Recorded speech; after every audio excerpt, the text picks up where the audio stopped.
Assalamualaikum Kak. Waalaikumsalam. Niko ya? Iya Kak. Silakan duduk. Terima kasih banyak Kak. Itu maaf Kak kalau bikin Kakak nunggu lama, saya juga agak telat. Enggak kok, saya juga baru sampai. Gimana tadi di perjalanannya? Apakah ada yang bisa diceritakan? Ya dari sini dari Cilegon ke sini benar-benar panas sih Kak. Jadi bahkan tadi pas saya parkir aja tuh sampai keringatan banget sih pokoknya mah. Panas. Hmm. Saya juga melihat ya, kayaknya kamu keringatan banyak banget ya. Emang kayaknya panas banget ya di luar. Iya benar sih. Kayaknya kita gak usah kenalan lagi ya, karena sebelumnya Niko udah ngobongin saya lewat WA, dan mungkin karena kita juga satu jurusan, dan di sini juga saya sebagai kakak tingkat kamu dan sekaligus sebagai konselor sebaya yang akan nemenin kamu buat menyelesaikan masalah Niko secara bareng-bareng. Oke? Oke Kak, siap. Oke, sebelumnya kita buat kesepakatan dulu ya. Oke deh, boleh Kak. Oke, seperti yang sudah Niko ketahui, di BK kita akan menjalankan sesi konseling. Nah, di sini sesi konseling kita akan berjalan selama 30 menit. Dan di sini saya juga akan menjelaskan asas-asas tentunya yang ada dalam konseling. Yang pertama itu asas kesukarelaan, yang dimana Niko harus secara sukarela datang ke sini menceritakan apa yang Niko rasain. Apakah Niko ada paksaan sebelumnya? Nggak ada sih Pak. Alhamdulillah aman. Alhamdulillah. Oke. Selanjutnya di sini ada asas kerahasiaan, yang dimana masalah Niko nanti akan terjaga secara aman, tidak akan keluar dari ruangan ini, tidak akan diketahui oleh teman, keluarga, ataupun dosen. Nah, jadi Niko bebas menceritakannya yang Niko mau. Nah, tapi di sini saya tidak memaksa Niko untuk menceritakan semuanya. Tapi saya berharap Niko bisa menjelaskan secara lengkap apa yang Niko rasain. Oke? Oke Kak. Sebenarnya saya mau nanya Kak, dengan saya cerita sama Kakak, apakah mungkin cerita ini bakal dirahasiakan terus nggak ada tuh yang tahu, entah siapapun itu, entah orang terdekat Kakak atau siapapun mungkin yang bertanya sama Kakak? Aman kok. Di sini saya tugasnya hanya mendengarkan dan kita cari solusi bareng-bareng dari permasalahan Niko. Di sini gak ada yang benar dan salah. Di sini juga saya tidak ngejudge Niko. Oke? Apakah Niko sudah merasa nyaman nanti untuk bercerita? Terima kasih buat informasi sebelumnya Kak. Oke, saya sudah senang. Oke. Mungkin saya juga bisa melihat ya dari bekas chat yang lalu bahwasannya Niko sepertinya merasa berat banget ya akhir-akhir ini. Apakah ada yang dipendam? Sebenarnya mana ya Pak? Banyak sih yang pengen saya ceritain. Kayak kita mulai dulu dari yang pertama ya Pak, boleh?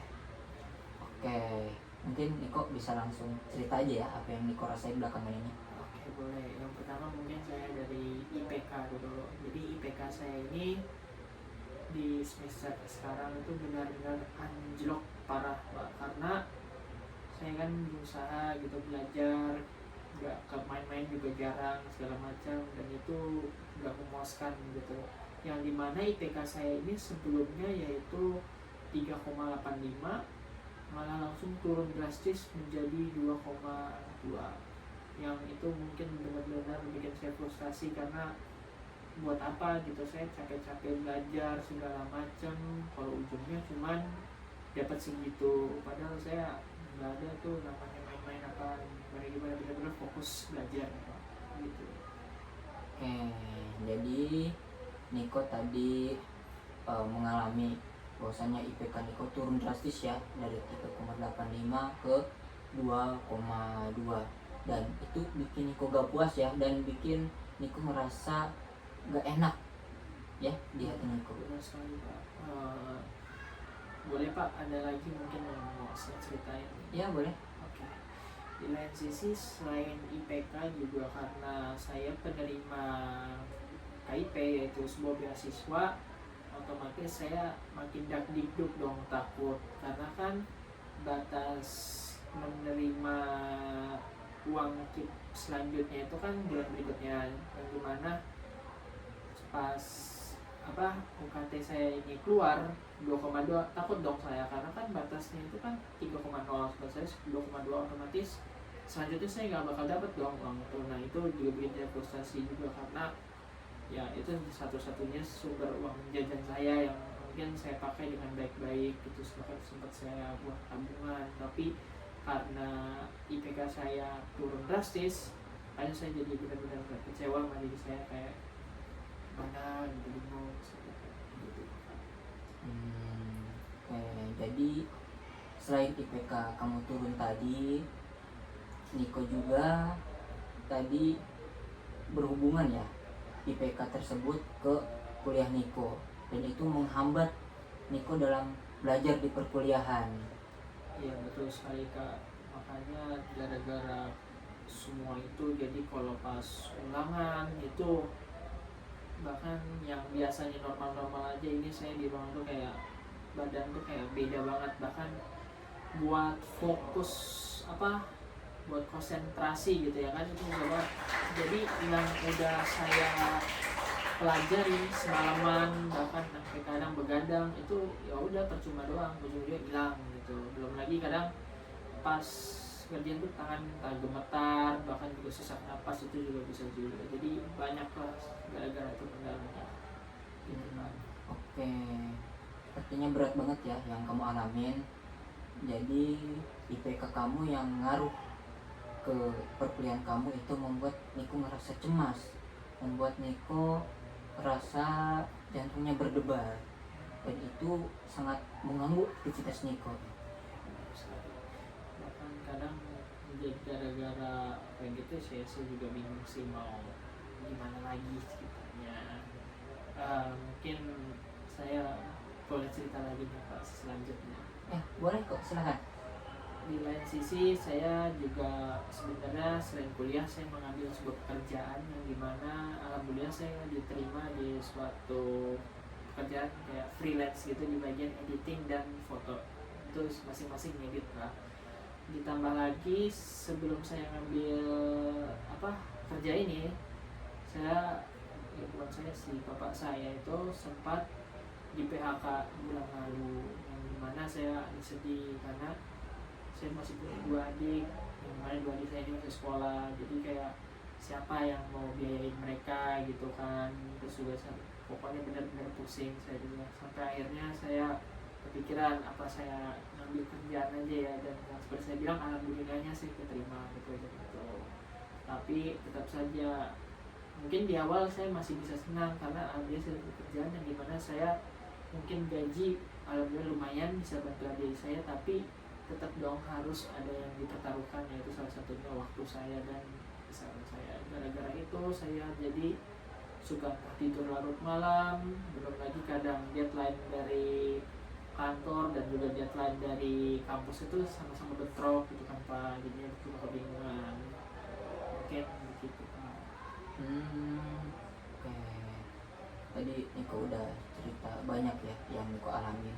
Selain nilai IPK turun yang mempengaruhi ke perkuliahan Niko, dan itu juga membuat Niko cemas ya. Selain itu Niko juga harus mengemban beban sebagai tulang punggung keluarga, yang dimana Niko harus kerja sampai larut malam, dan itu menjadi terganggu waktu tidur Niko, sehingga menjalani harinya Niko menjadi terasa lebih berat ya. Apakah ada yang mau diceritakan lagi sebelumnya? Ada lagi Pak, mungkin ini terakhir juga sih. Jadi saya masih aktif di suatu 2 organisasi. Mungkin organisasi yang pertama tuh di luar, yaitu kebanyakannya eksternal, internal saya nggak ikut karena kalau internal udah pasti sering wajib dong ke kampus. Tapi walaupun eksternal gak wajib kampus, saya tetap dapat salah satunya ini tugas di mana saya menjadi koor acara, yang benar acara ini benar-benar megah. Otomatis kalau acaranya megah, buat performa saya harus dibangkitin lagi dong ya kan. Nah di sini tuh saya sempat tidak kepikiran dengan ini, karena pas udah di masa ini saya jadi kelimpungan. Karena begini loh Pak, saya tuh udah banyak masalah, ditambah lagi saya ikut kayak gitu, otomatis saya mudah terganggu dong dengan semua itu kan. Nah maksud saya tuh saya pengen kayak kayak mundurin diri lah gitu kan, karena kan gak mungkin dong lagi banyak masalah ikut kayak gitu, otomatis semua pekerjaan bakal amburadul. Nah tapi yang saya takutin itu teman-teman saya takut ngejar saya, kayak ngapain sih ngikut-ngikut, kalau udah tahu punya masalah dan lain-lain kan jadinya semua acara hancur amburadul kan, dan lain-lain sebagainya gitu kan. Oke, baik. Berarti kamu tadi sudah banyak banget ya cerita dan banyak banget yang kamu rasakan selama ini. Kalau bisa saya rangkum dari awal, Niko tadi IPK-nya turun dan itu mempengaruhi ke perkuliahan Niko dan keberlanjutannya, sehingga Niko menjadi cemas akan hal itu. Selain itu juga Niko harus mengemban amanah sebagai tulang punggung keluarga, dan pekerjaan yang Niko lakukan itu mengganggu jam tidur Niko, sehingga hari-hari Niko menjadi lebih berat. Dan selain itu juga Niko harus bertanggung jawab di organisasi sebagai core acara, dan itu menjadi tanggung jawab yang lebih bagi Niko. Dan Niko ingin mengundurkan diri, tapi tak dicap tidak solid ya oleh teman-teman Niko. Iya benar sekali Pak. Apakah cerita Bapak sudah benar kan? Seluruh cerita kakak atau bapak yang tadi telah dirangkum itu sangat benar semua sih dengan apa yang saya rasakan kemarin-kemarin itu, jadi pas lah cukup. Baik, sepertinya Niko berat banget ya menjalaninya. Terima kasih ya sudah bercerita tadi banyak. Ya, sebenarnya ceritanya nggak seberapa sih dengan tadi, tapi ya alhamdulillahnya dengan tadi bapak merangkum semuanya itu juga ada beda. Baik, terima kasih. Oke, mungkin di sini saya pengen mendalami lagi apa yang Niko rasain. Oke, saya pengen nanya nih ke Niko. Ketika Niko di kondisi yang tadi, yang Niko IPK-nya turun dan permasalahan yang lainnya, apa yang Niko pikirkan saat itu? Yang dipikirkan kan IPK turun tuh awalnya saya nggak ada sih kepikiran kayak gimana, cuma kaget aja pas loh kenapa anjlok gitu kan, padahal saya udah berusaha mati-matian belajar gitu. Sementara kalau ngelihat ini mah di luar dari masalah saya, kayak ngelihat teman saya aja lah gitu ya Pak ya, kok dia nyantai-nyantai tapi hasilnya bagus, sementara saya malam mati-matian yang dimana itu buat ngejar uang jajan saya kayak itu, justru saya malah gagal gitu tuh. Jadi kayak pemikiran tuh banyak, terutama saya yang paling pas itu kayak kepikirannya, wah kayaknya saya udah nggak bisa lagi sih kuliah ini mah, kayak ya udah DO aja gitu lah gitu. Karena kan udah tahu punya pekerjaan, jadi ya udah gitu, kayak DO aja gitu sih Pak. Oke, baik. Jadi tadi yang Niko pikirkan ketika Niko dalam kondisi tersebut, Niko jadi ngerasa gagal, dan Niko sangat berat sekali merasakan ya, mengemban sendirian itu. Iya. Nah, Niko sebelumnya apa yang dirasain ketika Niko dalam kondisi tersebut, dalam pikiran tadi? Bingung Pak sih kalau ditanya dengan kondisi seperti itu, karena saya pas benar-benar di ada permasalahan itu langsung ya kan, itu saya kayak mau ngapain lagi gitu dengan semua ini. Apakah saya yang tadi saya bilang, apakah mending DO aja karena saya udah punya kerjaan, terus juga belum lagi kepikiran nih orang tua bangga nggak ya sama saya gitu dan lain-lain, karena kan jatuhnya kecewa dong ya kan, wah kalau nilainya kecil nih, masa udah kerja sampai kuliah tapi bisa kayak gitu kan, bener-bener kayak gak becus dong gitu, begitu sih Pak. Oke, jadi Niko jadi merasa cemas banget ya setelah apa yang Niko alamin. Oke, baik Niko. Tadi Niko sudah bercerita banyak apa yang Niko rasain. Nah, sekarang saya ingin mengajak Niko untuk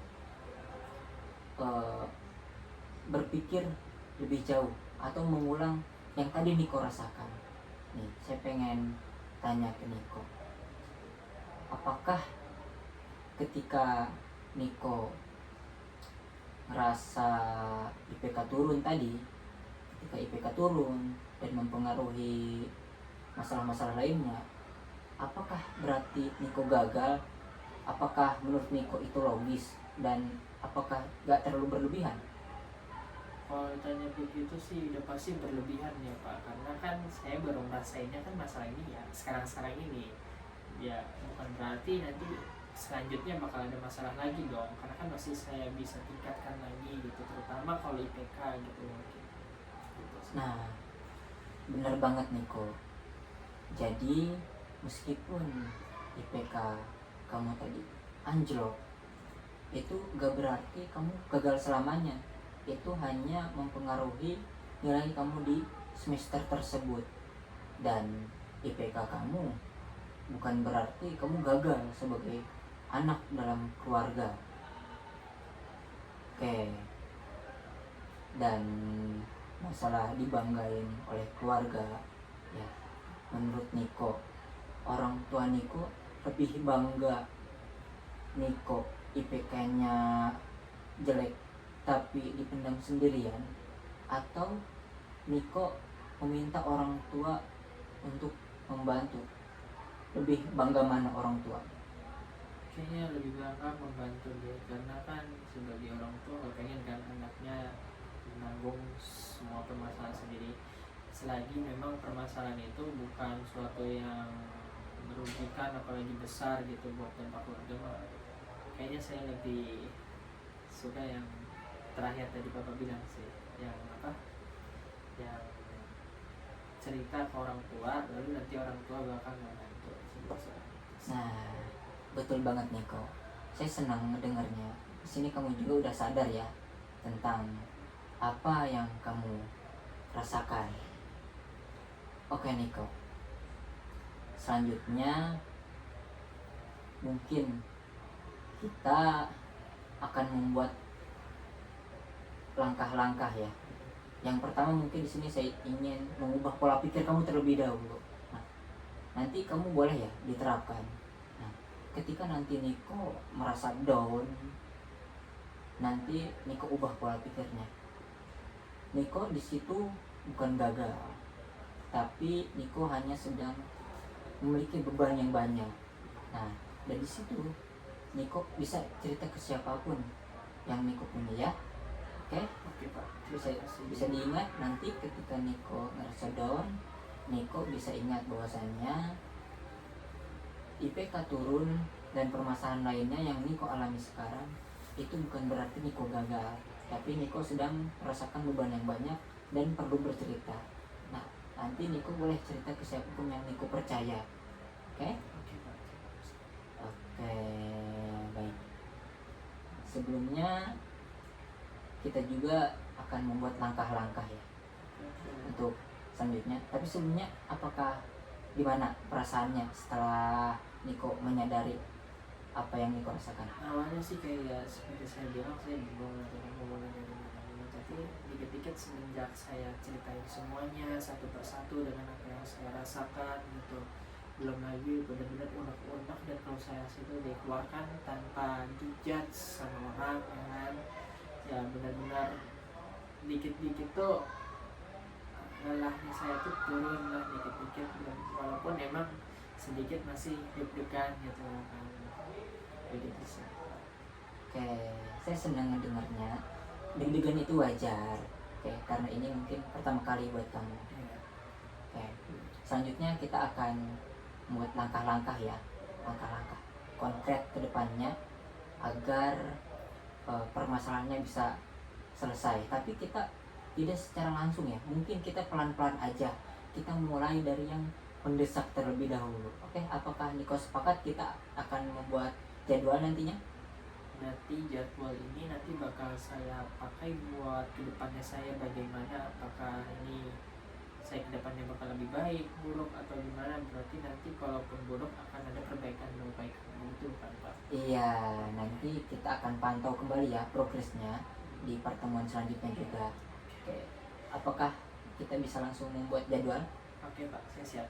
Oke, di sini saya akan membuat jadwalnya ya buat Niko. Nanti ini juga atas persetujuan Niko di akhir. Nah, nanti Niko bisa pilih ya. Oke. Yang pertama, tadi kan Niko ikutannya turun. Ya, mungkin nanti Niko bisa konsultasi ke guru atau dosen pembimbing atau kemahasiswaan terkait IPK turun ini yang mempengaruhi beasiswa nantinya ya. Oke. Yang kedua, nanti Niko perlahan bilang ke orang tua terkait permasalahan yang Niko alamin. Oke. Yang ketiga, nanti Niko berusaha bilang baik-baik ke organisasi bahwasannya kamu ingin dibantu dalam menjalani koor dalam acara mereka ya.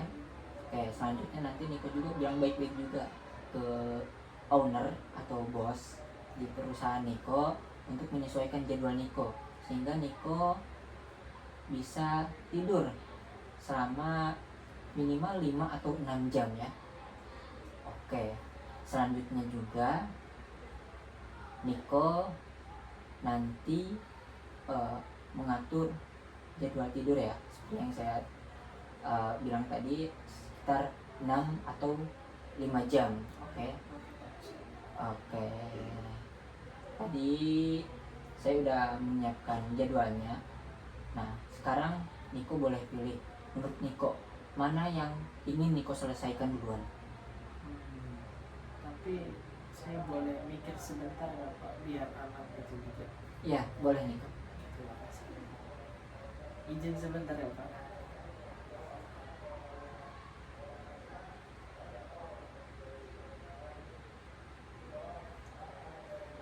Boleh mungkin saya sedikit dulu saja ya Pak ya.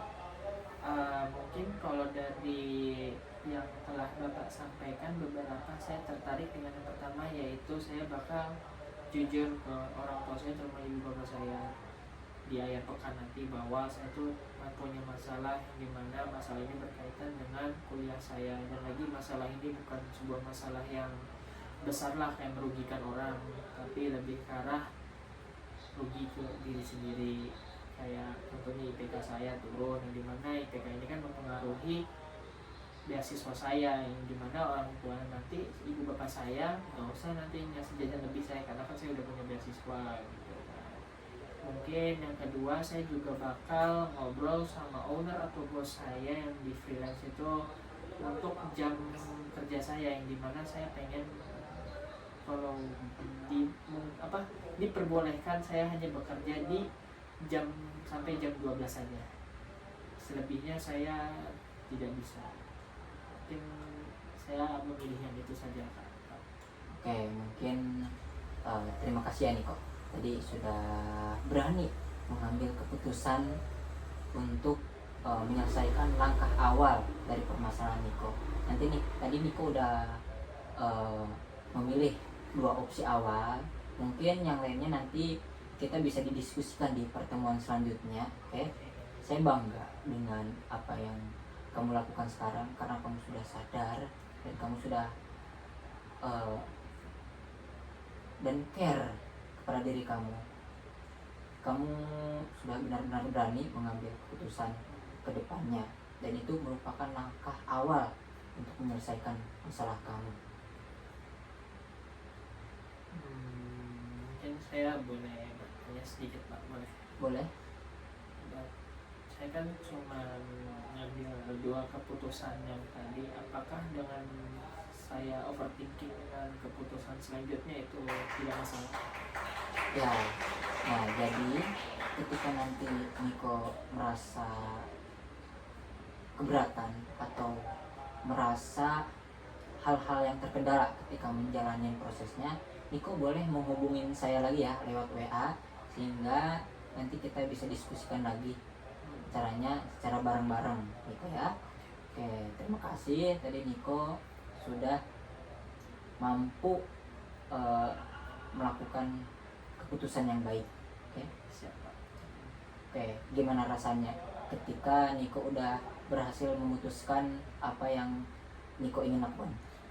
Sejauh ini udah sedikit plong sih Pak, karena kan di awal saya benar-benar ya kembali lagi nih kan yang sebelum saya ceritakan, karena bingung, kayak ya udah bingung aja gitu, mau cerita juga bingung ke siapa, mau nyelesain sendiri juga nggak mungkin. Tapi di sisi saya juga kalau cerita nggak mau bebanin orang, belum lagi saya kan takut dengan namanya dijudge sama seseorang, apalagi tentang masalah cerita.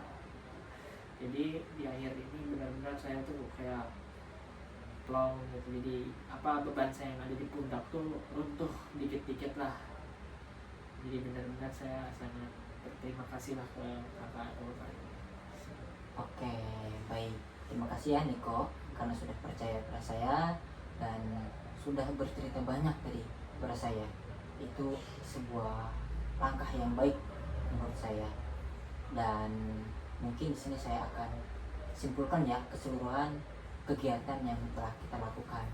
Oke, yang pertama tadi Niko sudah bercerita bahwasannya IPK Niko turun dan itu mempengaruhi kepada perkuliahan Niko, dan karena itu Niko jadi merasa cemas. Nah, Niko juga akhirnya mengambil freelance karena Niko harus mengembang tulang punggung keluarga karena ayah Niko di PHK, sehingga Niko harus bekerja sampai malam. Tapi itu membuat Niko jam tidurnya berantakan, sehingga Niko berat menjalani hari di esok harinya.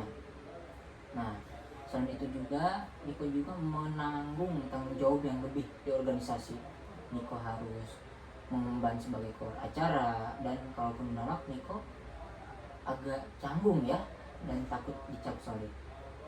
Dan kita juga tadi sudah membedah apa yang Niko pikirkan, dari Niko merasa gagal, dan kita juga tadi sudah mengubah pikiran Niko ke lebih rasional. Dari Niko merasa gagal, jadi itu hanya beban yang dimana Niko bisa ceritakan ke orang yang Niko percayai. Dan yang terakhir tadi Niko sudah membuat langkah konkret yang dimana Niko mengambil 2 langkah awal. Yang pertama tadi Niko ingin memperbaiki hubungan dulu dengan orang tua, yang dimana Niko nanti ingin berkomunikasi terkait permasalahan yang Niko alami. Nah, yang kedua, Niko tadi ingin memperbaiki jam tidur dengan mengatur ulang jadwal kerja Niko. Apakah ada yang perlu ditambahkan atau yang salah dari rangkuman yang saya sudah rangkum tadi? Hampir seluruh rangkuman yang Bapak sampaikan dan saya dengarkan barusan itu semuanya benar sekali. Dan saya benar-benar di sini kayak berterima kasih banget, kan dari awal ke akhir cerita saya itu benar-benar dirangkum sesuai dengan apa yang saya ceritakan, lalu juga dibantu lagi dengan beberapa Bapak ngasih langkah ke saya, belum lagi Bapak ngasih sedikit penyemangat saya sejauh ini. Baik, terima kasih ya karena sudah mempercayakannya ke saya. Sebelumnya saya ingin bertanya nih, gimana perasaan kamu dibanding dari sejak awal datang daripada yang sekarang? Hampir sama seperti yang saya jawab barusan di pertanyaan sebelumnya, ya plong, benar-benar plong itu, terus juga dikit-dikit runtuh yang dari pundak saya, beban-beban itu. Jadi belum lagi saya sudah menemukan 2 solusi dari bapak atau kakak tadi yang telah kita diskusikan bersama. Belum lagi juga kayak hal-hal kecil yang bikin saya bingung, kayak ya udah saya bingung solusinya lah gitu. Jadi apalagi yang perlu saya bingungkan, jadi saya selanjutnya tinggal melaksanakan aja apa yang harus saya lakukan gitu. Baik, saya senang mendengarnya dan saya juga bangga kepada Niko karena Niko udah berani menceritakan yang Niko rasakan dan berani mengambil langkah untuk menyelesaikan masalah Niko. Oke, mungkin selanjutnya saya ingin Niko tahu bahwasannya nanti kita akan melaksanakan sesi konseling selanjutnya di minggu kedua untuk mengecek progres yang Niko lakukan tadi di jadwal tadi. Apakah Niko bersedia? Saya saya bersedia, mungkin nanti saya bisa langsung kontak Bapak, apalagi saya udah dapat langkah awal yang dimana saya mungkin bisa ngobrol-ngobrol dulu sama bos saya, yang dimana saya itu nanti bakal ada pertemuan kedua lah gitu sama kakak atau bapak ini, bahwa yang dimana itu ini sangat penting buat progres bekerja saya ke depannya. Oke, saya Oh, setuju. oke, terima kasih ya Niko ya. Iya. Niko udah mau ngejalanin sesi konseling saat ini. Oke, mungkin saya cukupkan ya sesi konseling pada hari ini. Terima kasih Niko sudah datang dan mengeluarkan semua yang Niko rasakan dan mau menyelesaikannya bareng-bareng dengan saya. Mungkin saya akhiri, kita bertemu di minggu depan. Sekali lagi saya berterima kasih atas keberanian Niko. Selebihnya saya mohon maaf ya apabila ada salah kata dari diri saya. Oke, saya cukupkan. Wassalamualaikum warahmatullahi wabarakatuh. Waalaikumsalam warahmatullahi wabarakatuh. Terima kasih banyak Bapak. Oke, sama-sama Niko. Iya, terima kasih Pak. Hati-hati ya. Iya, assalamualaikum Bapak. Waalaikumsalam.